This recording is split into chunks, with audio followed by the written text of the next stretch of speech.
Ayan mga ka-farmers, meron tayong nakitang hinog sa ating puno ng saging, hinog na saging. Atin na yan puputulin dahil sa sinagputo natin, papakain natin sa ating alaga. Ganito nga pala ang paraan ng pagputol ng saging para hindi madurog pag bumagsak yung kanyang bunga. Dito mo sa kalahati, itakin.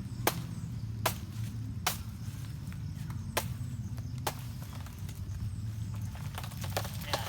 Para kahit bumagsak, safe. Hoy, wag mo muna sa hinog. Ayan, no? Check mo natin. Hoy, wag mo muna. Ay, dagdag. Dagta sa kami. Ay, mahirap pagkuha. Pwede mo naman. Dagta.